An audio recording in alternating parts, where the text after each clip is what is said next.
Hello and welcome to Ethical Corporation's webinar on enabling responsible procurement strategy for business resilience.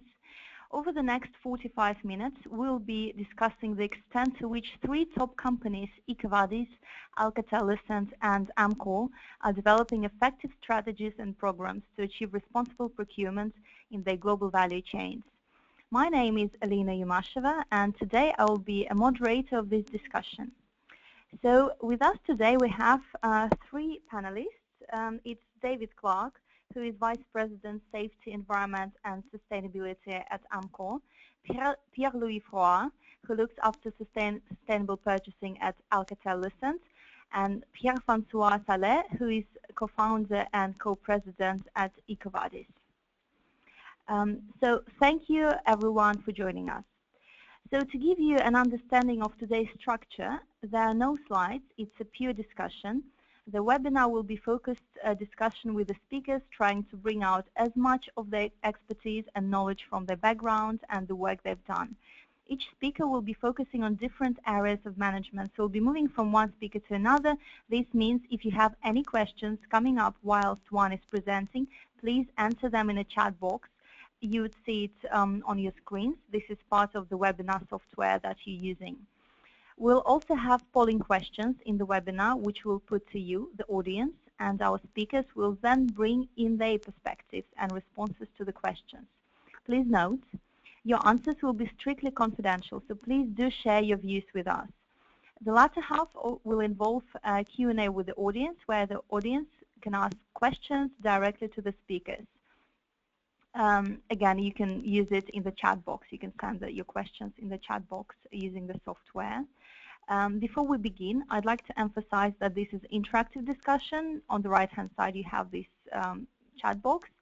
And you can also post your questions on Twitter via using the hashtag SSC15. So please do get involved. We will now begin with the webinar and the discussion. Just to understand where we are, we'll start with the simple questions which you will see on your screens now. So now the first question should appear on your screens. So the question is, in your personal view, do you think your company's procurement strategy is responsible? There are just two answers. It's yes and no. So please share your opinion, whether you think it's responsible or not.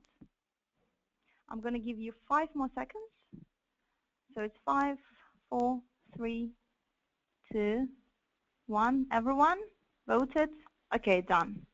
Right, excellent. So we've got 72 of listeners said that they think their procurement strategy is responsible, and 27, well, 28 actually, sorry, said no, they don't feel that their procurement strategy is responsible, which is pretty impressive results actually.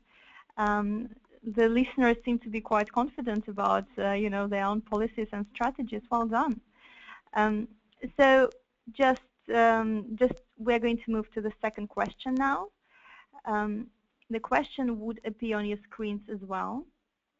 So the question is, what are the key challenges in setting up a responsible procurement strategy? There are a bit more answers right now. So first one is lack of supplier buy-in. Second is lack of senior management buy-in. Third is lack of procurement team buy-in. Fourth is your customers don't really need it. And the last one is there is no business case for it. So there are a bit different set of answers, so I'm going to give you a bit more time to respond to this poll question. And we're wrapping up. It's 4 more seconds to go. 3, 2, and it seems everyone is voting still. I don't want to cut it through. A few more seconds. Okay, done. So the winning answer is number 2. The reason why it's difficult to set up a responsible procurement strategy based on our respondents is lack of senior management buy-in. Second answer is lack of procurement team buy-in. And A third one is lack of supplier buy-in. So it's pretty similar in terms of, the number of votes they got. And the two least popular answers are your customers don't really need it and there is no business case for it. Well, interesting results, I have to say. I'm going to bring it over to our speakers. So again, just a reminder, anytime you have any questions, please use either the chat box on your software or tweet them on Twitter by using the hashtag SSC15. Right, so David, shall we start with you? We'd love to hear your thoughts on the answers, whether you're in line with the majority of listeners, and what do you think of your own responsible procurement strategy, whether you're happy with it, and what do you see is the biggest struggle in terms of setting it up from your perspective? Yeah, hello everyone. For those of you who may not be familiar with Amcor, we're a manufacturer of packaging for consumer products, including food, home care, health care, and personal care products. And we operate about 200 plants in 40 different countries around the world. Our customers are major consumer packaged goods companies who are very sensitive to environmental, labor, and social issues in their supply chains. So as a supplier, we've been asked to also look back into our own supply chains to help reduce risk for them, also for our own business, and be sure that our procurement's aligned with our values. Comments on the responses quickly. I think I would tend to agree with the first response. Most of the companies that I'm aware of, I think do have fairly responsible procurement programs, and I think as time goes on, we learn more about how to manage risk in those in our supply chains, and that will continue. I think there's a slight advantage, I guess, or slightly larger response for senior management buy-in, but procurement team buy-in and supplier buy-in are also almost at the same level, and I think that's fairly consistent with what I see as well, both internally and externally. Is it really takes buy-in from all three of those groups to make a program work, and any one of those three can be a challenge. David, I wonder whether there are any other potentially answers or reasons that I missed while creating the the answers. Is there anything else that is missing from being a major challenge? I think the the answers, the categories are pretty good. I'd say lack of supplier buy-in, and sometimes it might even be supplier capability as opposed to buy-in, just in terms of their ability to respond to requests or compliance requirements for responsibility in the supply chain. Okay, excellent. Thanks very much, David. I'm going to give it over to Pierre-Louis from Alcatel-Lucent. Pierre-Louis, would love to hear your thoughts on the results of the poll questions and just your perspective on what are the challenges and whether you're happy with your own responsible procurement strategy. Okay, thank you. So first, briefly, Alcatel-Lucent is delivering telecommunication solution for telecommunication operators. So it's quite technical stuff. Just to illustrate what we do, our main customers are the telecommunication operators you may use daily in your life, like in the US, Verizon, AT&T, and in Europe, Vodafone, Orange, etc. So these are the customers we deliver our solutions to. And therefore, our supply chain is very, I would say, diverse, but primarily focusing on electronic and electromechanical stuff, plus software services, etc. So these are all the elements we have to deal with in our program.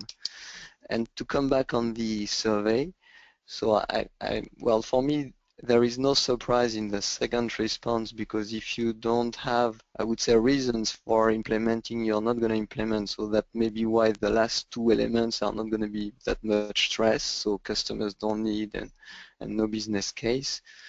And I think the last three ones are, in order where they appear. First, you need senior management buy-in to build the team and create the structure. Then you're going to need your procurement team buy-in to get started, and last, then it's going to bounce to the supplier side. So I think that's a very good statistic on this. Do you have any opinion on where is the biggest sort of the most difficult part to, you know, to get things done? Is it senior management? Is it suppliers? Is it customers?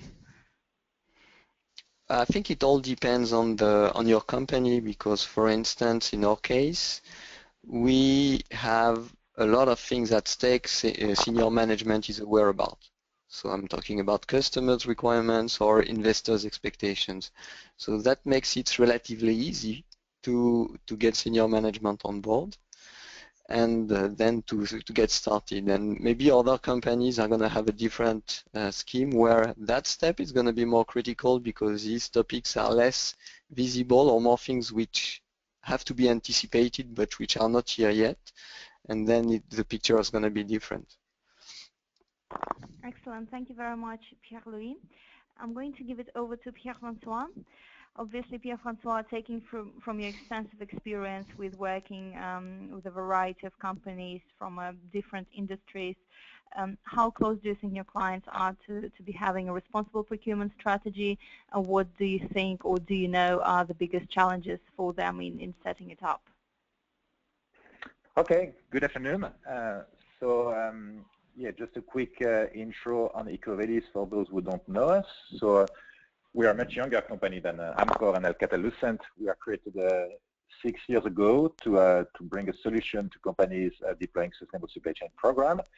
And what we are doing, we are operating a global platform to rate suppliers on their sustainability performance, to avoid duplication of efforts in questionnaires and audits, which are all the large multinationals are initiating. So today we are operating this platform on behalf of roughly 25,000 companies globally, 150 of them being large brands, and the rest being suppliers across 100 countries, I think, being asked to report and join the platform in order to get a rating or get a score on their environmental, social, and ethical performance. And today we are 250 employees globally across Europe and North America. So yes, we've been, for the past 6 years, we've been working with a wide range of global multinationals across telecom, electronics, chemical, pharma, financial services. And I think what I find interesting with the survey is for the first question, yes, I think indeed 80% of companies have a responsible sourcing policy. If we look at the latest survey or benchmark report we produced with the HEC Business School, you have 85% of companies who are saying that they have a supplier code of conduct. The question is, how far are those policies embedded into the procurement processes? How is it scaled on their global supply chain? And quite often it's not completely achieved. And for the second question, I think it was also quite surprising or quite interesting to see that there is such a big gap between. So you have roughly 90% of respondents who are saying, yes, our customers need it, and we have and yes, we have a business case for it. But despite this, you still have 30% of senior management not buying into the program. And I think here there is a gap. If there is indeed a business case, and if customers are asking for it, you would expect senior management to really buy into this. And I think the gap comes from the difficulty or the challenge that companies have to really frame and quantify the business case and the benefits associated to sustainable procurement. Quite often it's not done enough. And in order to do this, I would like to share a framework we developed with INSEAD Business School, and there is a white paper available on our website where we look at what were the quantifiable benefits in terms of basically 3 areas: risk management, brand protection, supply chain disruption, and so on. The first one. The second one were the opportunities to reduce costs of products and services through better energy efficiency, for example. And the last one were the benefits associated to value creation, developing innovative products with suppliers, which will help companies basically improve or sell more to their customers. So but in order to bridge this gap, in order to make sure that you don't have 30% of top management not buying it, but you get full support, I think it's essential for companies to start with really quantifying the business case and looking at the drivers which are the most important for their sectors. And for pharma companies, it might be slightly different than what it is for packaging or financial services companies. So it's primarily lack of senior management buy-in, so you need to justify and explain and quantify the ROI on sustainability procurement strategies to show that to them.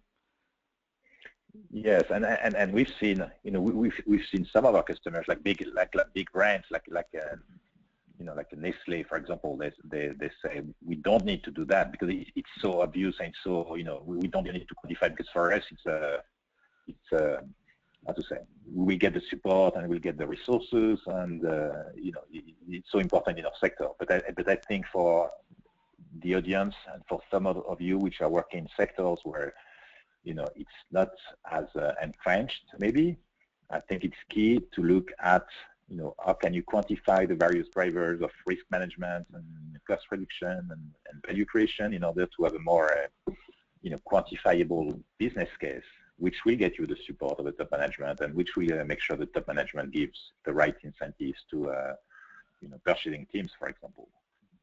Is there any particular structure or, I don't know, tool that helps you to put the number on your efforts and quantify the results? Or is it more of a methodology that would be applied differently in terms of different companies? What we did in this INSEAD Business School study, and I'll be happy to share it with all the attendees for this call, is we looked at what was the impact on share price of companies who are faced, for example, with in the past years with significant disruption due to environmental and social issues in their supply chain, and that's something which can be done for your sector. But maybe Pierre-Louis or David, they have examples of also how they've been selling it internally and what has been useful in order to convince your respective management to allocate the resources you've had within your companies on this topic. Mm-hmm. Excellent. Thanks very much, Pierre-François, for very interesting and valuable insights. I'm actually going to go back to David, obviously, and Pierre-Louis, and I would love to hear your approaches when it comes to selling that there is a need for sustainable procurement strategy. How do you communicate that to your board, and how do you explain that this is really needed? So your sort of top 3 takeaways on how to make it work. Shall we start with you, Pierre-Louis? Okay, so to address sustainability issues in general, and in particular sustainable purchasing elements, we've been doing some kind of what we call materiality analysis, so interviewing all the stakeholders in our environment, so internal employees, but also customers, NGOs in our environment, investors, all the community around the company, and asking them what they would consider as priority topics, what are the key issues for us to address. And from that, we have been building our strategy on the priorities for the company, etc. So that's, I think, a logical and easy way to solve, well, to raise the issue to your management, because then you have a very structured and thorough analysis, which is taking into account all the elements around the company. So that's quite good. Otherwise, we, of course, whenever you have to sell something, you need to, well, my approach is to rely on very logical and strong elements. So what are the requirements?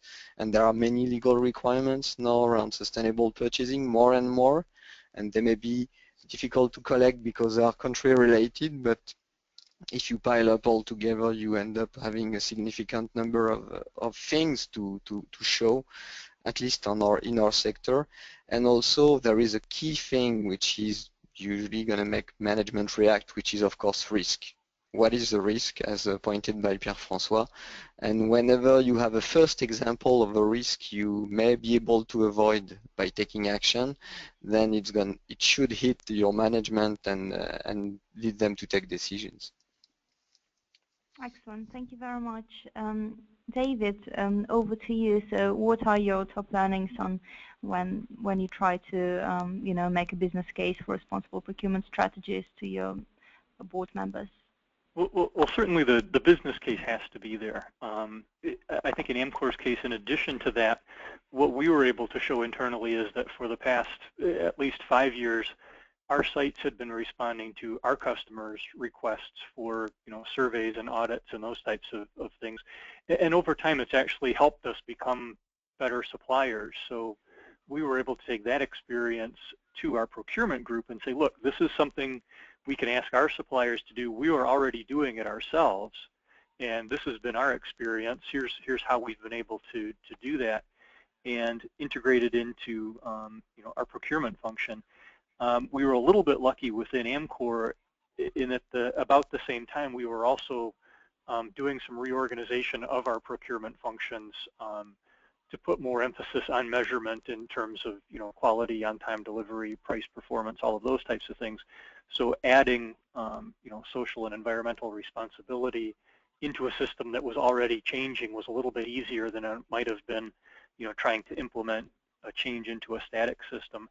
And we were fairly lucky. We were able to do this with support from senior managers without really having to go to our board and ask for endorsement because everyone was able to see the business case. And of course, the board's aware of it. They're happy we're doing it, but we didn't wait for a board mandate to implement what we've been doing over the last 18 months or so. Excellent. I suppose you're also in a quite a lucky position because you represent a packaging company. And my question is whether your customers are actually driving that sustainability agenda forward massively, and whether they play a critical role in you setting up more of an internal responsible procurement strategies in place. Yes, definitely. Our customers are making food and pharmaceutical products for the most part, as well as home care and healthcare products, and they're very sensitive to environmental issues and labor issues in the fields of agriculture, especially. And since they've developed their procurement system around managing those types of risks, and we participate in that system, then we're expected to respond to the same types of issues. I think in general, our businesses and even our supply chain, when we look at things like paper, ink, and plastic, are probably less risky than agricultural products in some cases. But operating in that environment is how we've needed to respond.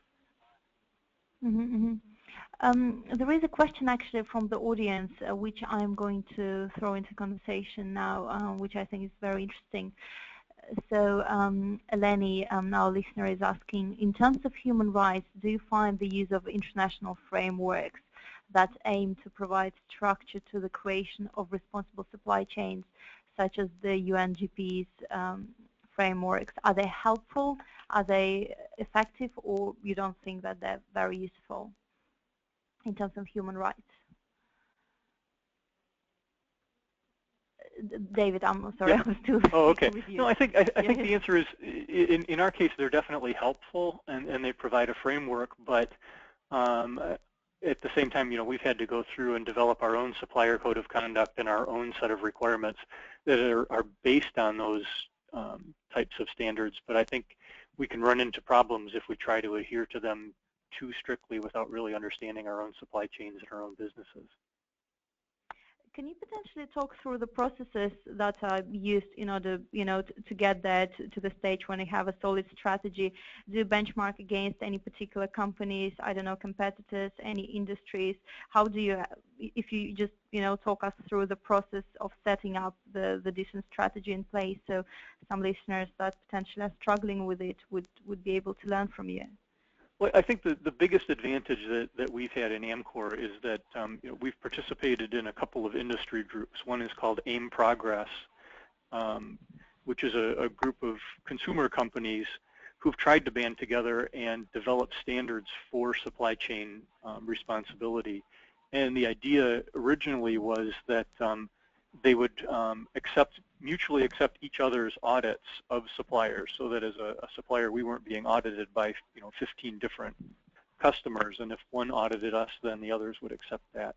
And being part of that organization really helped us understand what are the risks and what's important in that supply chain. So when we then developed our own code of conduct and our own protocols for procurement and auditing, it was fairly easy because we knew what was important and what to look for. So I guess my first piece of advice is, if those organizations exist for whatever business your listeners are in, that's the first place to start. All right, excellent. There are actually the questions are coming non-stop. I'm just going to ask one more question, David, and then I move back to our fellow speakers. There are a few interesting questions. One which I'm going to pick up is going to be from Emily. She's asking what part of the procurement team's time is actually dedicated to accompanying suppliers in the improvement plan. Does it make sense? Mm-hmm. Yeah, I think at least in our experience so far, it's been a very small component because we haven't identified too many large risks or large opportunities where we've gotten involved with suppliers to make corrections. But as I said earlier, we're in the process now of measuring supplier performance in terms of delivery, quality, partnerships and innovation and those types of things, and we've been able to integrate environment, social responsibility into that. So we're measuring and reporting back to our suppliers those findings, talking about any areas of concern, but in terms of actual corrective actions, if any, it's been very small so far. Right, excellent. Thanks very much, David. Pierre-Louis, I have a similar question for you. If you could talk us through what kind of processes are in place in order to set up the right sort of sustainability procurement strategy. What stages do you go through? How do you make that happen? Yeah, so I'm afraid I'm going to be disappointing for many people, but there is no one-size-fits-all approach.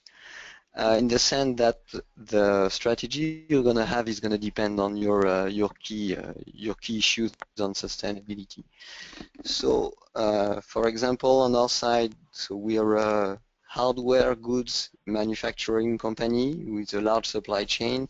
So we've been focusing very much our efforts on the practices of our suppliers. Our action is condensed can be summarized into 3 words: require, assess, improve. So first we set requirements, code of conduct. Then we evaluate the performance of our suppliers against these codes of conduct by auditing or assessing with EcoVadis. And then we're going to take action to help them improve whenever they don't reach the expected level. But this is true for us, and it's not going to be. It's going to be very different for other companies. For example, companies which don't have key relationship with large suppliers, who are not in a position to come and say, "I'm going to audit you, I'm going to assess you." Then in that case, there are different ways forward. So, for example, do not consider your supplier companies, but consider what you buy, what you purchase from these suppliers. What services, what goods, and ask yourself what there may be elements which can make a difference in what I purchase and not to whom I purchase, because on this I'm not going to have a lot of influence.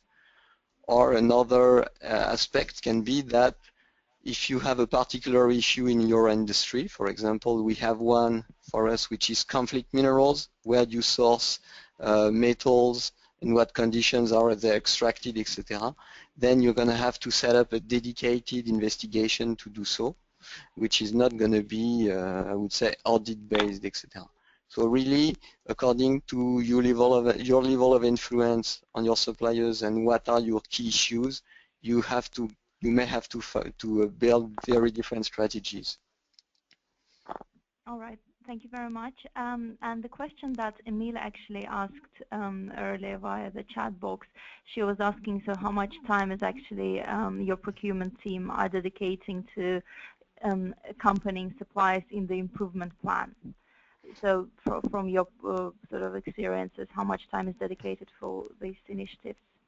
So this is an area we've been investing quite a lot of time with suppliers over the past year. So based on EcoVadis assessments, then we get a picture of the performance of our suppliers, and we engage with them one-to-one to define what's not working. Well, EcoVadis is identifying what's not working, and then we help them setting up the proper management systems and actions to address it.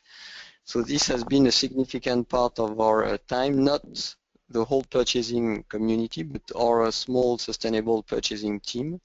And it's maybe 50% of the time of the team, which is 3 people. But of course, if you hand over that task to the procurement people, which is a bit difficult because you need to train them, but once you've been making that investment, then you can spread better within your organization and do an even better job. Great, thank you very much.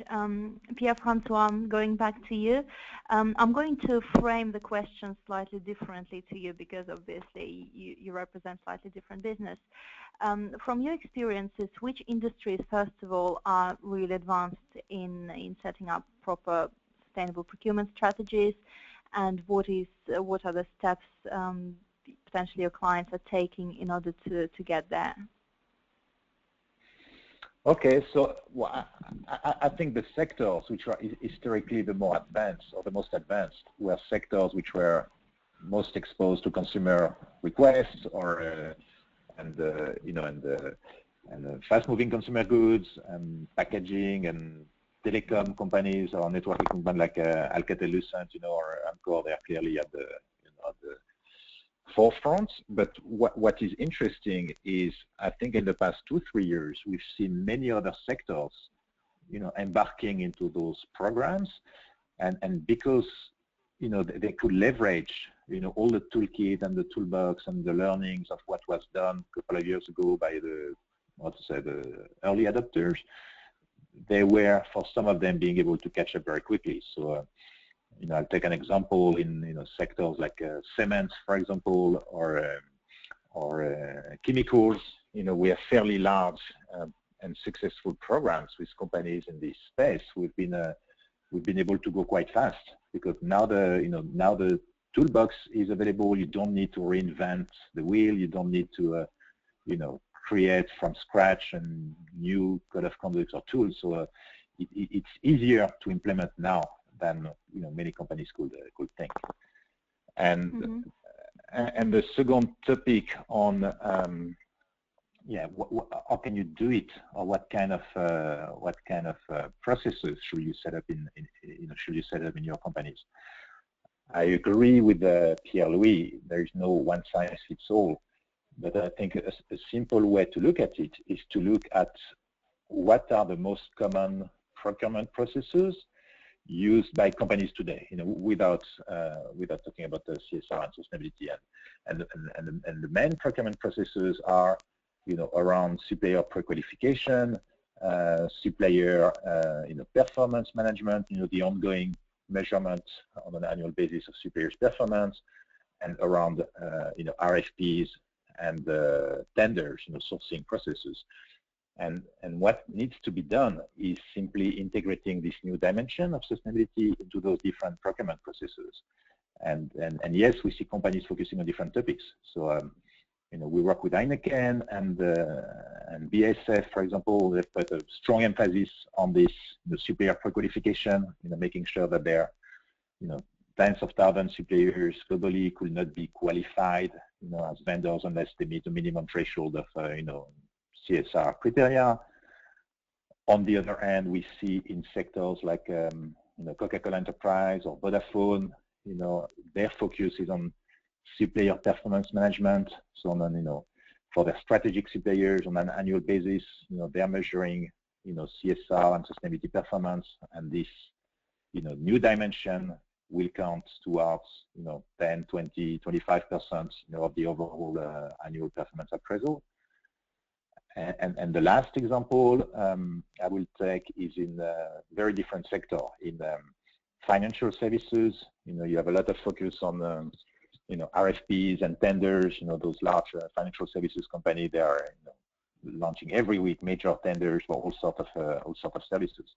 And what we've done with Société Générale, one of the largest European banks, is they set up a rule where for every tender above 100K, I think, suppliers have to provide sustainability rating, and the sustainability rating will be taken into account as of X% in the bid award decision. So there is no one size fits all, but I think depending on what are the most the strongest and the key procurement processes in your respective organization, you have to look where to start with and whether you need to start embedding this new dimension in the pre-qualification process, in the superior performance management process, or in the tendering stage. And ultimately it should be integrated in all three processes. But yes, the starting point can be different depending on sectors and companies. Thank you. Two questions actually just emerged in my head. First one, you said you referred to an example of working with Société Générale, and where you said that every tender above 100K needs to provide sustainability rating. What kind of sustainability rating are we talking about here? Well, in their case, they're using the EcoVadis rating. All the examples I'm giving are companies working with EcoVadis, but of course you can create your own methodology. You can create your own internal scorecard. But the end game is the same. You need to make sure you can have an objective, reliable measurement. And this measurement of superior sustainability performance should not be managed as an independent process or as an independent program, because that will be a recipe for failure. This measurement needs to be embedded into some of the existing processes. And for many companies, we actually see them now integrating those KPIs and this measurement into their existing procurement software. So whatever the software you use to manage contracts or to manage superior performance, you need to make sure that you have a reliable sustainability and CSR metric, associated to vendors the same way you have for the past years, and you've developed reliable metrics on on-time delivery or cost efficiency or the other conventional metrics of procurement. Okay, great. One more question here, actually. I'm hearing a lot from talking just to the colleagues and peers in the industry who look after sustainability and supply chain. It seems there is a big question mark when it comes to business services firms, when it comes to responsible business. I mean, the whole concept of sustainability emerged for manufacturers, first of all, but those who just actually offer services and don't produce anything, don't manufacture any goods, how do they go about creating the responsible sourcing procurement strategies and developing it in place? I don't know, you mentioned that you worked with Société Générale. Are there any other examples when it comes to actually them screening their suppliers and making sure that they're meet the certain social and environmental standards? Yes, so I think companies are, when it comes to sustainable supply chain, companies are always thinking first about manufacturing companies with deep supply chain and equipments, being manufactured in emerging countries, for example. But yes, we see now more and more services firms, embracing those programs. I will take an example. It's Atos, Atos Origin, which is a very large IT services company. They've understood that this topic was key to their customers, whether it's public sector customers or whether it's other type of customers, when they have to select Atos versus other competitors. And Atos, they have thousands of subcontractors, whether it's other IT services, subcontractors or data centers and so on. So being able to measure the performance of their own supply chain in order to communicate to their customers, saying, if you work with us, we can also guarantee, or we can also ensure that all the services company which will be embedded or which will be integrated into the big program we deliver for you will meet the right CSR standards. This can also be a differentiator for some of the large tenders, and so yes, we see as much adoption or as much potential now in service sectors, even though it's it's different type of challenges. Usually it's much more fragmented supply base with plenty smaller services subcontractors, instead of having very large manufacturers. But yes, you have also the same type of business scale or same potential for differentiation. Okay. Thanks very much, Pierre-François. First of all, I'd like to say thanks to our listeners as well, because you seem to be quite active and sending us questions. On that note, I'm actually going to merge two questions in one.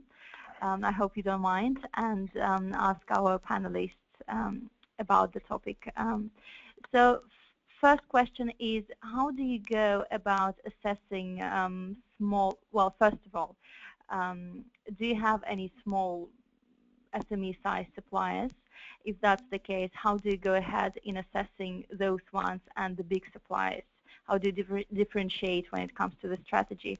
And second sub-question to this is, how far do you go in your supply chain in assessing your suppliers? How many tiers do you go further down when you decide who do you going to assess? I hope my questions make sense. David, shall we start with you? Please let me know if I was a bit vague in framing those two in one question. No, I think I understood the question, and I'll try to answer it. If not, you can ask again. In terms of small SME suppliers, we actually have a 2 or 3 phased approach. And the first step is just asking people to sign on to our supplier code of conduct. And if they're not able to do that, ask them what they have in place, in terms of their own policies that would help assure us what they have. So, ideally, if they're small and they don't have policies of their own, they're able to sign on to ours and, then implement something like that throughout their organization, which helps them along. To be honest with you, with the tools, like EcoVadis, I think even fairly small organizations can participate, and that hasn't really been a hurdle for us, where people have come back and said, "Oh, we're just too small to be able to support that type of activity." The good thing about a small organization is it's usually pretty easy to see what they're doing and to risk assess it. So we haven't had too much trouble with that. And the answer, I guess, to the question of how far do you go, the answer is it depends. What we've tried to do is take a risk assessment approach, looking at what countries we're operating in, where our suppliers are operating, what types of businesses and commodities there are, and you can find some guidelines that indicate how much potential risk there is in that type of industry and in that type of country. And where there's more risk, then we may try to dig in further, and especially if we're working with an agent or somebody who's one layer away from the actual supplier, try to dig in a little bit more deeply. But for the most part, right now, we're still looking at the level 1 suppliers who are supplying directly to Amcor. Okay. On that note, there is one more question which I sort of missed at the beginning. Elif is asking, how do you segment the suppliers to assess for social and environmental aspects? Yeah, I suppose I'll stop here. I guess the answer to that for Amcor is there are really two levels, or I guess and potentially 3. We have a class that we call key or strategic suppliers, who are either very large suppliers who could impact our ability to deliver to our customers, or strategic suppliers where we have joint programs or innovation, and we have a more tightly coupled business. Those are definitely on our list to be risk assessed and make sure we understand what's happening. And then the other level, as I said, are the ones where we identify there's a potential higher risk due to the type of commodity or the country that we're operating in. Okay, thank you very much. Pierre-Louis, I am going to ask you the same questions. So whether you have different approaches to working and assessing SME-sized suppliers and big ones, and also how far do you go down your supply chain in defining, the scope of assessment? Okay, so for us small suppliers, we don't have small specific tools, but what we've been implementing is solutions to cover the risk, whatever it is. And for example, we have activities with subcontractors who are installing the telecommunication network. So this means they have to climb up in mass to install antennas, or they have to make trenching to install cables under the ground. So it's a risky activity on a health and safety standpoint. And these suppliers are usually fairly small. So as an example, we said we have that kind of population to address, and we want to focus on small and health and safety issues. So we've been defining our whole assessment methodology, taking these two realities into consideration. And this comes as a complement of what we do with, I would say, standard tools like EcoVadis or on-site audits. So that's the way we are adapting to our suppliers' population. And for the second question, well, there are two levels of answers. So to address tier X suppliers in the supply chain. So the first one is, well, should be Pierre-François to say, EcoVadis, in the way they are assessing companies, are checking also how all suppliers are managing their own suppliers with regards to sustainability. So by assessing all suppliers, we have, I would say, a global, a generic view on our tier 2 suppliers already. And of course, there are some instances where this is clearly not enough because we have specific issues. So I'm going to bounce back to the examples I raised earlier on conflict minerals. So conflict minerals is a requirement for full traceability from the mine to the product we deliver. And to do this, to deal with these issues, so tier 2, 3, 4, 5, 6 suppliers, then you need to set up a specific program. And this is usually something you're not be able to do at company level, so this is going through industry associations mechanisms. And it's very helpful to team together with partners, competitors, etc. To go one level, two levels up in the supply chain, because frequently it's not easy to do on your own as a single company. Right, excellent. Well, I think we are running out of the time, so to keep it short, I'm going to move on to our next question. There are 3 more points to go, so everyone please bear with us. So the question is, how do you measure benefits and outcomes of your responsible procurement efforts? I suggest, David, starting with you again. So yeah, just measurement of the success of your efforts. And that one's not easy. The the measurements really fall back on the success of implementing the program is the percentage of your supply chain that has been risk assessed. But the real outcome is that there are no surprises and that you're developing a stronger supply chain. So if you're doing your job well, nothing happens, or nothing bad happens, and it's difficult to create a justification for that sometimes. So the real benefits are improved relationship with suppliers, improved working environment within your supply chain, an improved brand and reputation for your own company. But it can be very difficult to put a dollar value on those when you're trying to justify those to management. Are there any benchmarks in the industry, or maybe in other industries, that you're thinking you could be potentially using in your case? Boy, not that I'm familiar with. And, to be honest, it really, in our case, boiled down to creating the case based on the risk assurance that we can give to our customers.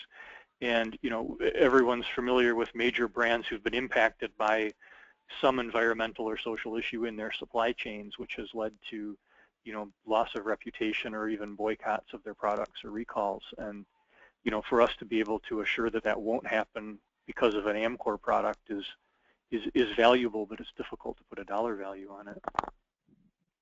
Yeah, which seems to be a big challenge for everyone, to be honest. Yeah. We're all struggling to put a number on things like sustainable efforts in business, which is a big problem, I think, for everyone. Thanks very much, David. Pierre-Louis, over to you. So how do you actually measure the outcomes of your work? Yeah, I agree. It's a tough one because there are standards for measuring performance, for finance, etc. There are as well standards in general for sustainability, like the Global Reporting Initiative. But I must say that so far the standards we've been investigating do not cover very well sustainable purchasing. And maybe this is because also it's a diverse activity, and according to your setup, you're going to have different realities and things to take into consideration. So it's important, it's necessary to define the KPI and monitor. This is what we do in our site. For example, we've been focusing on the percentage of suppliers satisfactory further to EcoVadis assessment. And we've been happy to reach 80% end of last year. So each company is going to have to set up the few KPIs which are really going to illustrate their progress and their activity on this. And I would say it's not, if you don't try to quantify, to monetize, it's not that difficult to do because you're always going to find something which is reflecting your company activity. And then quantification, yes, is going to be an issue because dollarizing that kind of stuff is obviously a hard job. Yeah, I like the way you said dollarizing. It's a good word to use, I think, moving forward. Thank you very much, Pierre-Louis. Pierre-Francois, so obviously you have a great experience in the area, and you did mention measurement at the beginning of our conversation. So do you have any good examples on how to put a number on actually the outcomes of your efforts? Yes, so I think, as it was, quantifying everything into dollars or euros is a tough exercise. But some of the best practices we've seen is actually, having an internal reporting on internal progress measurement, which focus both on the risk part and yes, a lot of the initiatives are focused on managing risks and ensuring compliance and so on, but also looking at some of the opportunities. So I will take a concrete examples. Number of our customers, they report on coverage of their supply base, ensuring that they reach targets of covering 80% of their spend or 80% of their strategic or high risk suppliers, and measuring also the improvements reporting on an annual basis on percentage of suppliers who have indeed move from high risk to low risk, or percentage of suppliers who have improved their score, and that's the foundation of the program. And of course, having a score index or a score makes it more easier to report on progress. But what we've seen quite an important success factor is not only to focus on this risk management part, which is quite defensive and where it's quite often also difficult to motivate all the procurement teams, but also integrate the positive aspects of sustainability. And we have customers like Johnson & Johnson, for example. Part of the program, they also measure what are the positive contributions of suppliers to the sustainability innovations of Johnson & Johnson. So what are the key vendors contribution in terms of new material processes, new energy efficiency processes, or new social practices contributing to R&D and development of new products by Johnson & Johnson. And having those two sides, having KPIs and measurement on the risk side, which is key, but also not forgetting the positive side, which is important element to a positive engagement of teams. I think that's maybe the best practice. That's a very good point. Thank you very much, Pierre-Francois. I'm going to bring up the last question, the last survey that we planned for today. So the question is, you would see it on your screens now. Do you think UK Slavery Act is going to affect your business? Obviously, everyone is talking about it a lot, so we'd love to hear your opinion on the subject. So the answers are yes, it will affect us, B, no, it won't affect us, C, not sure. Pretty simple, straightforward. So do you think UK Slavery Act is going to affect your business? I'm going to give you 5 more seconds, as always. 4, 3, 2, people are still voting, 1, and we're wrapping up. Interesting. So 56% think that they don't actually know. They have no idea whether it's going to affect them or not. 25 think it won't affect them, and only 18% of our listeners think that it's going to affect their business. Very interesting. I'm going to ask our panelists what they think about it, and then we're wrapping up. So Pierre-Louis, shall we start with you this time? So is UK Slavery Act is going to affect Alcatel-Lucent, and if so, in what way? And are you prepared for it? Yeah, so I think that's interesting to see that there is a lot of uncertainties around this because I think most of the regulations which are popping up, like the UK Slavery Act or the initiative we have on due diligence in France currently, are very blurry. So I think I'm not going to get into the details of the survey, but what I'd like to point is that it's difficult to tell exactly under the law what you should do with your supplier in details, whether you have to audit, to perform assessments, a code of conduct, etc. So I think the solution is really to set up a valid program, and that is going to be is going to take you on the safe side for most of the regulations, because these regulations, being unclear on how they are going to address the thing, are usually relying on best practices.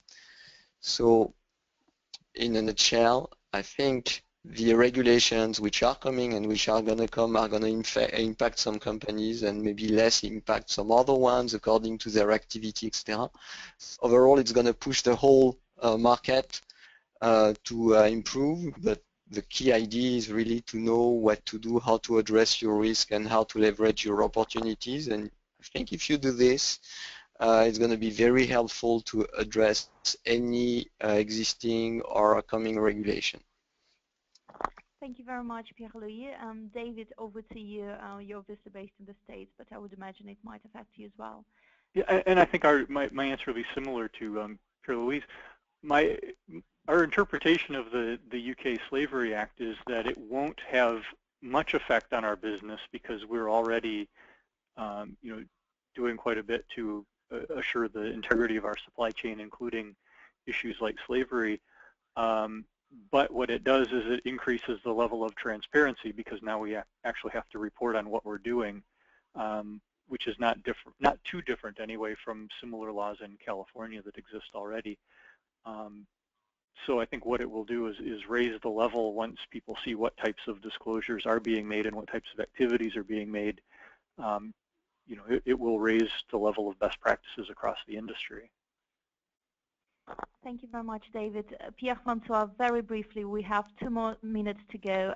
So how do you think it's going to affect your clients? Yes, very briefly, because it's a long topic. So we have a white paper on a website on the UK Modern Slavery Act, and I encourage you to read it. And we will have one next week on the new French due diligence regulation, which should come for a vote on the French Senate on October 21st, and it should be published the same day. So I think if you want a short answer, the best is to refer to those white papers, because they are indeed complex topics. Great, thank you very much. So it's on EcoVadis website, everyone, if you want to check out what we think about it. Well, thank you very much, everyone, indeed, for your time. Thank you to our panelists for sharing your expert opinion and insights on some of the most difficult topics, I have to say, in the sustainability arena. I think it's been an excellent discussion. I'm afraid we'll run out of time. Everyone who signed up to the webinar will receive a recording of today's webinar. If your questions were not answered, you can raise them with David, Pierre-Francois, along with other 30 leading industry figures who will be joining us at the Sustainable Supply Chain Summit taking place on 10th and 11th of November in London. You can also tweet your questions via hashtag SSC15, and you can see the details of the summit on your screens now. Thank you very much indeed, and I hope to be running another webinar with you very soon. Thank you. Bye.